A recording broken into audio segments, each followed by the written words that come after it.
Greetings, and welcome to the Saved by Nostalgia podcast. I love the Power Glove. It's so bad. I feel the need for speed. Sweep the leg. You have a problem with that? Dead or alive, you are coming with me. Look what you did, you little jerk. Murdoch. I'm coming to get you. Get busy living. Or get busy dying. You are next. And the thing is, after all these years, I still look back with wonder. Come on, guys. Just such a pleasure. I'm telling you, we can't thank you enough for doing this and being a good sport and coming on to talk with us today, man. How's everything been going? What's been up with you lately, my friend? Oh, it's a pleasure. Saved by the Bell. Just follow it. Who knew? Who knew it was gonna end up being what it is? Things are good. Things are really good. I'm in Los Angeles for a couple of days. I'm working on a short pilot, and I'm shooting a commercial. I'm a college professor as well these days. I work at the University of Arizona in the capacity of the head of the acting department and the artistic director of the Arizona Repertory Theater there at the university. So it's really fun. That is awesome. You went from high school sub to college professor. Right. Right. I'm an actual professor, and depending on the class, a couple of years ago, one of my freshmen, like one of the second days, I teach in the BFA department, so they're all, very sassy, and one of them just started playing the theme song to Saved by the Bell, and like we're just randomly in the middle of class, and it was very funny. Anyway, so how do we format this? Are you guys going, or what are you doing? We are taping. It's not live or anything, so we just kind of crop it all together. Great. Intro it off of the recording, and we just keep it rolling. And I tell you, this is just one of those things. First off, you said who knew, which is kind of funny. That's kind of one of my questions is that, you do this show for NBC, a one-off episode, 30 years ago, almost to the day, 30 years ago on NBC. Oh my God. Isn't that crazy? And who would have, 30 years later, we're talking about this and analyzing every single episode. That's what we're doing. And here you are as a big part of that. Crazy, isn't it? That is so crazy. And, I was just out of drama school. I studied classically in England, and I bounced back and forth from New York, and my agent sent me in for this show that, I can't remember if it was still in prime time or it just moved to Saturday mornings or, and I just read it, and it was funny because it was it was like an English teacher teaching Shakespeare, and I had literally just graduated from a classical training program for 4 years, and I was like, oh, Romeo, I just played Romeo in drama school, so I got this, and then I went in, and I really did get it. I mean, they called me that day, and they were like, you were awesome, and I was barely older than the kids.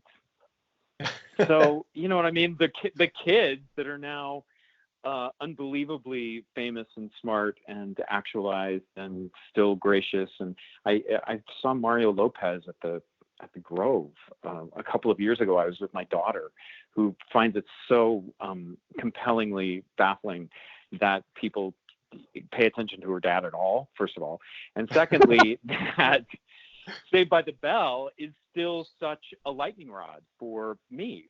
And he ran all the way across the mall, whatever that is, the open area, and gave me this big hug, and he goes, so good to see you. You look great. And I was like, he's still the same affable, nice, gracious human being that he was when he was 15. He was so elegant then, and so was Mark, and the girls were just so beautiful and kind and grateful. They were just all grateful for what was happening to them. And I ran into, I can't remember the name of the guy that directed the episode, but he said that for a long time that Peter, the producer, would show that episode of The Substitute to new directors and say, this is the tone. This is pitch perfect. This is pitch perfect, Saved by the Bell. And I was like, wow, I'm so honored to be a part of it. And then it's like a BuzzFeed, like the most famous guest spots of all time on Saved by the Bell, you know, and I made that list, and I was like, that is so crazy that that people love that. People love it. They love it. I don't know. Okay. I'm grateful for it. Listen, we talked a little bit about it there. I kind of want to ask you some of your memories of working with the cast and crew, whether it was the kids, Bess Meyer, who was on the episode with you, Dennis Haskins, or Peter Engel. They were all great. I mean, Dennis was, you know, he was Mr. Belding, right?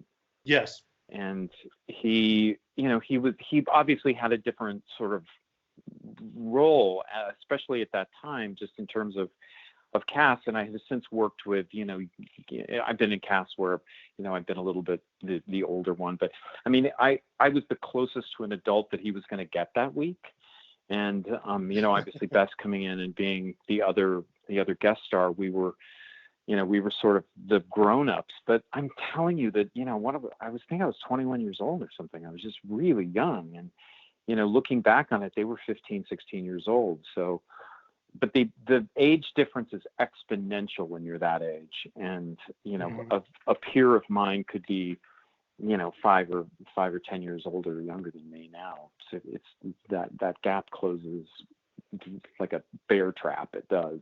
Absolutely. But then back then it was just, you know, I remember how he was just a memory. I don't think I'm imposing on it, but I think that he was very happy to have, you know, somebody that was, you know, classified as an adult, although I was barely able to drink at that point. It was so crazy. And, you know, the other guest star, Bess, she was lovely and great. And we were just sort of making it up. I mean, she was so eccentric in that part. And, you know, obviously, you know, it worked really well. And I you know, it's not like we stayed in contact, but we would run into each other and talk about the phenomenon. And in the same time period, I sort of went from like teen show to teen show. I did Melrose Place and Beverly Hills 90210, and it was sort of, you know, at those times, those shows were so popular and have become so iconic. I'm really grateful to have been a part of all of them. But Saved by the Bell, I have to say, is the one where people on airplanes wag their finger at me and they go, were you the substitute teacher on Saved by the Bell with the tooth sparkle? Because that tooth sparkle was, I think, actually what made my career. I think that's actually what did it. Well, and how you never did a commercial for Colgate or something after that is beyond me. I mean, that's no, I didn't. I was the Ford guy for a couple of years. I had a huge Ford campaign and another campaign for a pharmaceutical. But I'll tell you that all the ad executives remember Saved by the Bell. They remember that episode, and I was teased in the best way, in the most lighthearted, complimentary way. I was always teased about that superhero tooth sparkle. Well, it's but funny, they came up with on the spot. They were like, "Wouldn't it be funny if?" And then they had me set that shot up so that they could do it, and they did it live, so the audience actually saw it. Oh wow! So that was cool. Yeah. So you're a substitute teacher, of course, Tony Crane, and you come in. You're subbing for Miss Simpson, who has injured her back, and you come in and you're quoting Shakespeare. The girls, you talk about how beautiful they were. Of course, we all had crushes on Elizabeth Berkley, Tiffany Thiessen, and Lark Voorhees. They all wind up having a crush on you. And this is like, you talked about the age difference, even 21 to 16, but this is sort of pre-Mary Kay Letourneau and inappropriate teacher-student relationships. Oh, yeah. Well, but I think that what they did really well, I'm sorry if I interrupted you, but I think what they did really well was that they rode that line between, I never flirted back. Right. I mean, the quote unquote adult in the room never crossed the line, never, his boundaries were never inappropriate. They just had normal sort of transference crushes on their teacher. Do you know what I mean? Like that, and that still happens. Do you know what I mean? That goes on in my own family, where my daughter will talk about, a professor that she admires, but and maybe she fantasizes about putting on a white dress. And I mean, I think I kind of remember the episode well enough because I keep getting reminded of it, but they just, the tone of it was so, it was comic. There was an archness to it that it never was inappropriate. And it was really just those feelings that those girls had for this mature gentleman, or, you know, this mature boy, was really just a foil for the boys and their affection for the girls. Do you know what I mean? So it was, yeah. And he, you know, and then he went in and he invented a girlfriend and had her come in to sort of like squash it all for the girls in this really respectful way, and, you know, just sort of made friends with everybody. I think they got it really right for kids. You know, this was being consumed by anyone from 6 to 60, as we find out, because Saturday mornings, you know, people were waking up on Saturday morning and glued to it, you know. So I think they got that tone. I think they got that tone right. Yeah, well, in the episode, the girls rush to Tony at his table. I believe it's Elizabeth Berkley who ends up knocking over a salt shaker. It falls on the ground. You hear the glass break and shatter. You can even see Tiffany kind of break character, and she's laughing. Do you remember that at all? Can you talk about getting through a scene and staying in character as an actor when things don't go as planned? Well, I not only remember that, but I ran into Elizabeth. And I would see these kids, you know, because they filmed at NBC, which was pretty close to where I lived. I had a house in Toluca Lake at the time, and there was a restaurant called Dalt's that I ran into the cast at about 2 years later. I ran into the entire cast. They were like having a between taping meal or something like that, and they rushed over to my table, and, you know, Elizabeth said that she promised not to knock anything over, and reminded me of actually doing that. And it was so charming. It was actually so unexpected and so charming that they just kept it in there. They actually shot it again without that happening, but the accident lent some authenticity to the moment, the sort of the discovery of the character feeling awkward in front of this teacher that she had this crush on and trying to look perfect. And I thought that Elizabeth did it beautifully. I also ran into her family in Santa Monica about a year later, and they sat in the booth behind me, and I couldn't believe that these kids that were now huge television stars would even remember that episode. But it was really they all said that it was like this watershed moment where they felt like the show had sort of like found its sea legs, and I was really flattered to have been a part of it. But in terms of staying in character, I mean, I did a movie with Chris Guest not long after, you know, I landed in Los Angeles, and I mean, he deliberately was trying to make us laugh. It was this terrible, you know, sort of spoof that he did right before he became like Christopher Guest of Waiting for Guffman. But it was called The Attack of the 50-Foot Woman, and he, you know, Daryl Hannah was behind a green screen, and I was playing this chopper guy that was trying to kill this 50-foot Daryl Hannah, you know, just tame her, whatever. And he was just throwing all kinds of things at us just to make us break. So I ended up laughing so hard I was crying, and he kept the take in the scene. It's, you know, you do your best as an actor, and sometimes things go wrong, and it's harder on stage, obviously, you know, and a little more fun because there are paying customers out right in front of you that you're having to hold it together in front of. But we talk about that because I'm an acting teacher, and I promise not to fall down the rabbit hole. But Stanislavski, the great master of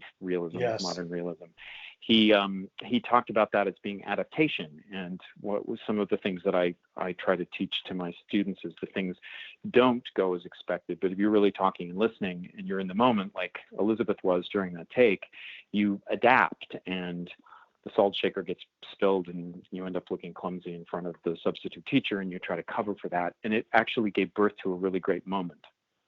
And I remind young actors, not necessarily of that, but I might bring that up next time I'm in class. But that is the moment of discovery that you can't plan for. And oftentimes those are the most beautiful and realized moments. Well, I mean, that's your acting lesson for the day. Sure. We'll take credit for that in your next class too. So. Yeah, exactly. Hank, this was a crazy time for you because, and talk about this, because we've talked to a lot of characters that appeared, you know, on one or two episodes of Saved by the Bell, but around this time, you know, and around 88, 89, doing, you know, shows like MacGyver, Freddy's Nightmares. I was actually a huge fan of that show, by the way. Murder, She Wrote. You did talk about Beverly Hills 90210. What it was like, kind of as an actor, to kind of go and do these guest spots on these big time shows and these big time productions. Was it hard to acclimate as an actor when you don't really, you know, have the chemistry with the cast and just kind of moving on to the next gig? What was that like for you around that time? such a very apt, keen observation. I have to tell you that, you know, if I could, you referenced Perfect Strangers. That was one of my very first guest spots, and I remember Bronson Pinchot being incredibly gracious. He was a Yale graduate, and he knew sort of like that awkward feeling that you have when you're a guest, and he was very inclusive. And Marklyn Baker is also from the theater, and they were very inclusive. But I often, and I talk about this a lot when young actors that I have either mentored or taught are getting their first guest spots. I said, you know, you just have to sort of like be on your best behavior in a way. You have to listen a lot, and you have to sort of, it's sort of like being the guest at your friend's family's Thanksgiving dinner where your friend isn't there. You know what I mean? So you're coming, you know, like your best friend is like, oh, I'm out of town, but you're an orphan on Thanksgiving. Go over to my Aunt Lois's. So you go over to Aunt Lois's, and Aunt Lois is perfectly great, or she's crabby, depending on the show or the aunt. And you have to really sort of be on your best behavior, and you have to take your cues from the family. And, you know, a show like ER, where, you know, for the number one show, and there's nothing to feel insecure about, they were incredibly gracious, they were incredibly inclusive. But other shows, they're trying to find their moment in time and all of that. They don't necessarily have that much time for you. So first of all, you have to go in there incredibly prepared, and you also have to not take anything personally. Like if they don't have time to get to know you that well, then please don't take it personally. But then again, you know, the next week you could walk into a movie set, you know, produced by Sandra Bullock, and Liam Neeson is there, and he not only knows everybody's name, but remembers it and shakes your hand and invites you to lunch and things like that. So, I mean, but yeah, it was tricky. But I mean, looking back on it, I was so incredibly lucky to go from job to job to job, and I got kind of into a rhythm of like not knowing a lot of people, and then sort of keeping my head down and figuring in, taking the temperature of the room, but also you tend to gravitate towards the other guests. And if the other guests are fun, you're sort of okay. But you know, most of the time, I'd say about 80% of the time, that the main cast would be really gracious hosts. And the times that I was lucky enough to be a series regular, I always remember that from my days of being a guest star. And I think there's a real responsibility that you have to include them and to treat them like the guest at Thanksgiving when they don't know anybody. Absolutely. And we mentioned 90210 a little bit. That's kind of reuniting here in August on Fox. But sadly, we recently lost the great Luke Perry. What was your experience working on the original show? And do you have any stories working with Luke? I think Luke is one of the most elegant men I've ever met. We knew each other a little bit from New York. He was a friend of my friend Alexis, and we had a couple of beers and shot pool a couple of times. And so when I did that show, the first few days were just me and the other members of the guests. It was the regular cast. It was mostly Shannon and Jenny, and Ian was there, and Jason. But when Luke came, there was just the temperature of the set changed, because he was so centered and I don't mean in charge in a bossy way. He was just the guy, you know. He was the man, and he was lovely, and he threw his arms around me and he said, "How are you? The first thing that he wanted to know is, are you having a good time?"